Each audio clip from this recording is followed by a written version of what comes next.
Welcome. Take a breath, let your shoulders drop, and allow yourself, just for now, to sink slowly into the sands of time. We are going somewhere very old, but not to the grand temples or golden thrones you might expect. Tonight, we drift quietly into the sun-bleached world of ancient Egypt. Not as gods or kings, but as watchers in the shade, observing the lives of people rarely remembered. Beyond the pyramids and gilded sarcophagi, there was another Egypt, a quieter one, a slower one, an Egypt shaped more by clay and sweat than by conquest or crown. So, close your eyes. They aren't already closed. Imagine the warm hush of desert air. Imagine the faint grit of dust on your skin, the muted rustle of linen robes brushing against sun-baked walls. As the rhythm of another world begins to unfold, let the cadence of repetition and routine guide you gently towards sleep. We begin, not with royalty, but with mud. The day begins long before the sun rises. In the settlement near the construction site, just a cluster of low, dry houses built from the very same bricks. Not talking, not yet, just the rustle of limbs, the scrape of a reed mat being rolled up, the low creak of wood as someone lifts a water jar still cool from the night. You sleep on the floor, as most do, your back slightly sore from the unevenness of the rush mat beneath you. The room is small and hot, the air still from yesterday's heat, clinging to the walls like breath. You eat quickly, tough and dry. Soaked in whatever leftover liquid there might be, perhaps a little beer, sour and thick. There's no sugar, no fruit, no comfort. The sand is already warm. You walk barefoot across a packed earthen path toward the worksite. Others trudge along in silence. Some carry baskets, others tools. No one talks much in the morning. The body knows what's coming. No need to speak it. The task, in essence, simple. Make bricks, lay bricks, carry bricks. But in truth, each motion is its own quiet ritual. First comes the mud, thick, wet, dark, pulled from the edge of the Nile where the banks are still soft from seasonal flooding. You wade into it, the water sucking at your ankles, dragging in chopped straw and sand by the armful. The mixture sticks to your hands, squeezing the creases of your fingers, cakes under your nails. You mix it by foot, stomping in circles. Slowly, methodically. The pace isn't hurried. It doesn't need to be. The work stretches out for hours and hours, and then again tomorrow, and again the next day. The rhythm of your life is not marked by novelty, but by repetition. When the mud is ready, it's poured into wooden molds, simple rectangles worn smooth from use. The molds are lifted, leaving behind soft, heavy shapes to dry under the relentless sun. When your fingers ache, you switch tasks, carry bricks to the site, stack them, pass them up a line of bodies to someone higher on the scaffolding. Everyone is sweating, not dramatically, not desperately, it's constantly, a steady, unending seep from the skin. The salt dries on your brow, flakes from your arms. The overseer watches from beneath a shaved cloth. He does not raise his voice unless someone slows too much, but mostly he does not speak at all. His presence is a constant pressure. Like the sun, you do not ask what the building will be. A storehouse, perhaps, or a wall, maybe a priest's courtyard. It doesn't matter. What matters is doing the task evenly, quietly, without notice. You stop, not for rest, exactly, just to change an activity. A few words, murmured, mostly about the heat. Occasionally, someone hums a tune, low and rhythmic, just to pass time. The air is dry, except near the mud pits, where it carries the earthy tang of wet clay and rotting straw. Flies gather there. You swat without thinking, without even really noticing. Your skin itches from dust. Your feet are cracked. You once cut your heel on a shard of pottery buried in the sand. Took days to heal. You limped, but you worked anyway. Everyone works.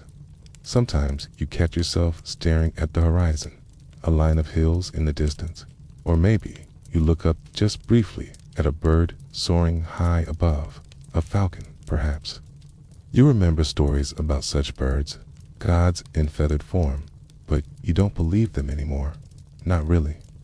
When the sun lowers and shadows stretch long, the overseer calls the day.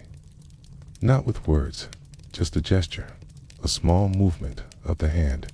Relief does not come with cheers. It's just silence, just release. You trudge home. Your hands are dry and cracking now, the mud flaking off in patterns, like old bark. You stretch your shoulders. You lean against the doorway. It's dark and still. You lower yourself onto the mat, your limbs heavy, your eyes slow to close. Somewhere nearby, a child coughs in the night. A dog barks once, then nothing tomorrow will be the same. And in a strange way, that brings comfort. The rhythm of your life is predictable, hard, but known. And in the stillness of the night, as the air cools ever so slightly, and the moon glows faintly beyond the doorway, you allow yourself to sleep. The air changes slightly as we leave the workers' village behind.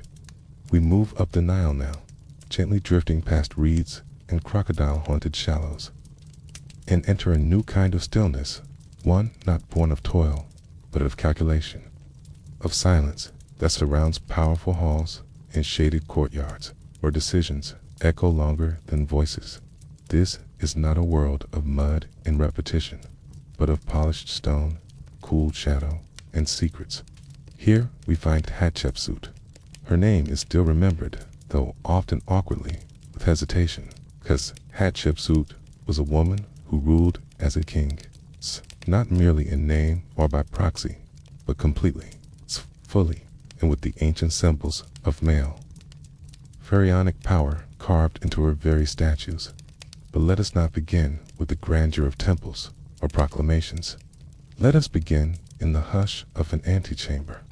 The palace smells of incense, sharp and resinous. The kind burned slowly in tall, narrow burners shaped like lotuses. There are scribes here, always scribes, quietly recording offerings, gifts, rumors. They read, pens scratch softly across rolls of papyrus.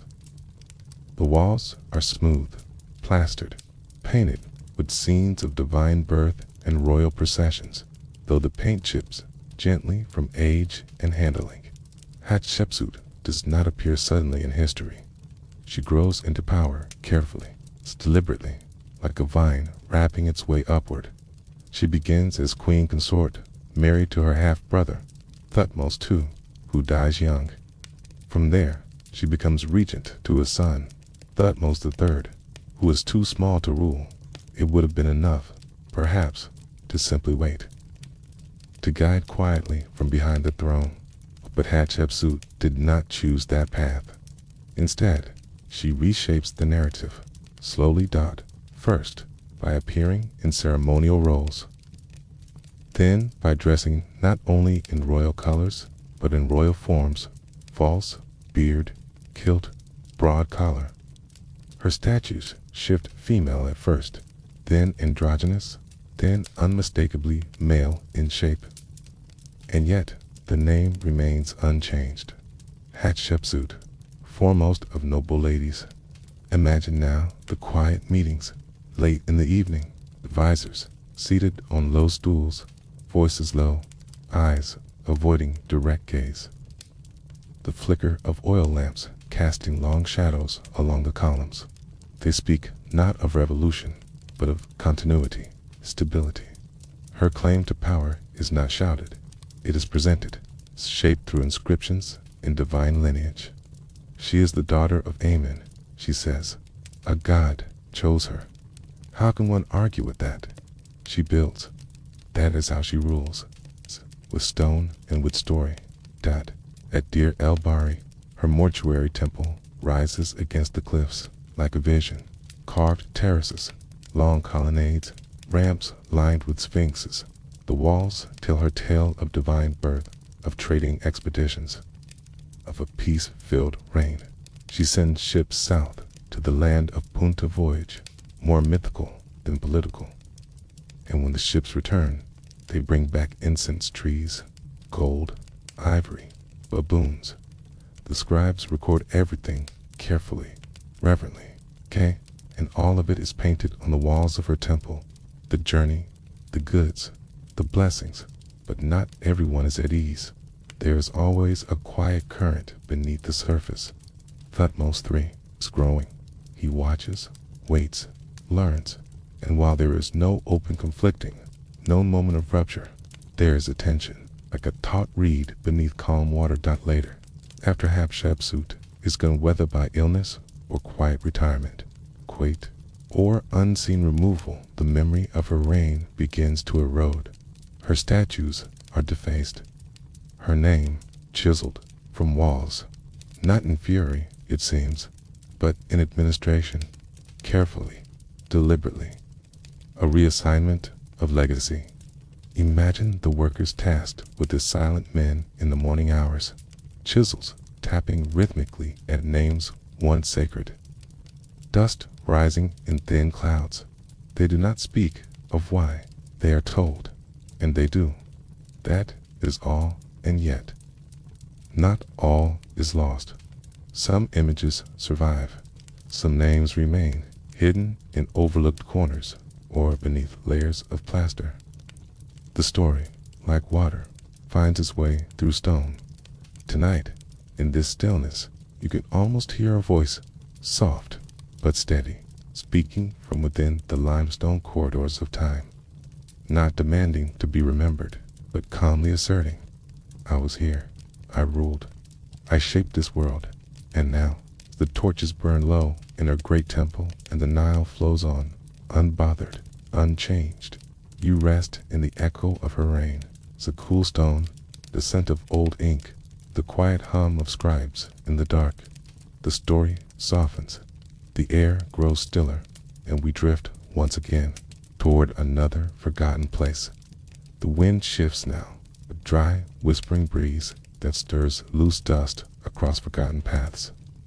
The Nile recedes in our minds, and we drift inland toward cliffs and hollows, toward a land not of the living, but of memory. This is not the realm of grandeur, though it borders it. Not the Valley of the Kings, but its quieter neighbors, workmen's villages, half-dug shafts, and tombs that never made it into legend. We begin at Deir el-Medina, not a tomb, but a town. Imagine it, a narrow street lined with tidy mud brick houses, built close together like teeth in a jaw. The people who lived here were not nobles, not priests, stone workers, stone cutters, plasterers, painters, skanged, and toolmakers tasked with building the afterlives of kings. Their world was closed, a village walled on all sides by desert and duty. Each day, they walked out in two groups, slept team, right, team disappearing into the cliffs to carve and chisel and shape the dark corridors of royal eternity. But the village had its secrets, its quiet disobediences. There is graffiti here, scratched into rock faces and hidden walls, small, irreverent drawings of Pharaoh depicted awkwardly, or an obscene joke carved by someone long gone. These were people with tools and time and a sense of humor, even while surrounded by death. Their work was delicate, sacred, yet it was labor, all the same. They painted gods in blue and gold, but went home to leaking roofs and aching hands. The tombs they crafted were magnificent corridors sloping into the earth, walls dense with incantations and painted stars. But the workers themselves lived modestly. Their own graves, when they could afford them, were small, simple. Some never returned from work. Some were buried without name or ceremony, lost in the very hills they hollowed out for others. And then there are the tombs that were never meant to be found. Some lie hidden beneath layers of sand and debris, sealed and forgotten by time or by intent. Others were concealed by their creators, buried without fanfare, made to be invisible. We do not know all their names. We stumble upon them unexpectedly, often during other excavations. A shaft where there shouldn't be one. A faint dip in the ground. A stone, once flat, now shifted ever so slightly. Inside, the air is cold and still. Not menacing, it's just hushed. The silence of places meant to remain closed. Within these tombs are objects, personal things. Clay jars, still sealed, sandals woven from reeds, combs made of bone, a scrap of linen, a child's amulet, a mirror, once polished daily, now dulled with time. Some are labeled with names, others are not. Many were stolen, looted long ago by opportunists, by officials, by neighbors. There is a story of a tomb found where all the grave goods had been placed in perfect order, but none had ever been used. A false burial, a decoy, meant to confuse or distract, then it worked for centuries. Then there are the so-called curses. These are not curses in the theatrical sense. There is no dramatic inscription, no lightning from the heavens, only warnings, softly worded. Let no one disturb this place. He who breaks this seal disturbs the peace of the dead. These were meant to protect not from magic, perhaps, but from memory, a shield of respect or fear, or both. Still, stories persist of archaeologists falling ill or workers disappearing, of photographs gone wrong, of strange dreams near excavation sites. Are they real? Possibly not. But in a place where time is thick and the air unmoved for 3,000 years, even the rationale can feel less certain. There are tombs we will never find, covered now by stone or by buildings or by the slow shifting of the desert itself. There are names lost completely, men and women who lived full lives, mourned their dead, offered prayers, and vanished from every record. And yet their belongings remain. A necklace buried deep beneath sand, a scratched pottery fragment tucked behind a boulder. Quiet evidence of lives once ordinary and now mysterious. As you imagine the stone corridors, painted ceilings, unopened jars, you might feel the pull of time stretching outward in both directions. You are no longer in one moment. You drift among centuries. The archaeologists who found these places are long gone. The people who buried them were long gone before that. And now, in the stillness, in the hush, you rest here with them, surrounded by objects once touched, once held, now still. The desert cools. The air grows heavy with the scent of limestone and dust, and in the silence of lost tombs, you begin to dream. We leave the silence of the tombs behind now, not abruptly, but gradually, like walking from shade into sun. The scent of dust and stillness fades, replaced by subtler fragrances, pressed herbs, soft oils, linen drying in the breeze. You are still in Egypt, but now within the walled compound of a comfortable home. This is not the palace, it's not a temple, but the residence of someone who moves in both worlds, scribe of the upper class. Not a ruler, not a priest, but a man of letters. Someone who lives by knowledge, not muscle. Imagine now a room with high windows, light filters in, soft and golden. The shutters are open to let the breeze through, but cloth panels sway gently to soften the sun. The floors are swept clean. A woven mat lies beneath a low writing table. The table itself holds little: a reed pen, a small dish of ink, a water jar, and a scroll. This man wakes later than a laborer. He is not bound to the rising sun, though he greets it from his private courtyard, where potted plants lotus, myrtle, perhaps a small fig grow in sun-warmed clay basins. He bathes first, not in splendor, but with care. Water is poured slowly over his shoulders by a servant. Scented oils are applied, rubbed into the skin to protect from dryness and smell. Clean linen is wrapped around his waist, and again over his shoulder. He adjusts the folds himself, checking for neatness. Linen must be crisp, white, unwrinkled. That is how one displays respect for others, and for oneself. His breakfast is modest, flat bread, still warm from the oven, figs, a little cheese, if the goats have been generous, coarse, mild, cloudy, nourishing. As a scribe, his life is filled with tasks that are quiet, repetitive, and essential. He copies contracts, cords, land measurements, catalogs, offerings made to the temple, or tax payments from local farmers. K's pen moves steadily across papyrus, each stroke deliberate. No wasted ink, no hesitation. But his duties go beyond writing. He reads aloud when needed, especially for those who cannot read temple officials, merchants, widows disputing property. Skittles disputes with careful neutrality, quoting from old legal scrolls. He recites prayers when asked in the correct tone and cadence. Though he holds no title of nobility, he walks with a kind of reverence around him. Scribes were not mere clerks in Egypt. They were bridges between speech and permanence, between thought and command. His household is quiet. A few servants, a wife perhaps, whose linen veils are always neatly arranged. Children, small and cautious, playing in the corner with carved figurines or wax tablets. The home smells faintly of cedar from the chest where his scrolls are kept, and of lotus oil from the combs and jars arranged neatly near the washing area. Each evening, he walks briefly on the roof. From here, he sees the village laid out in orderly rows.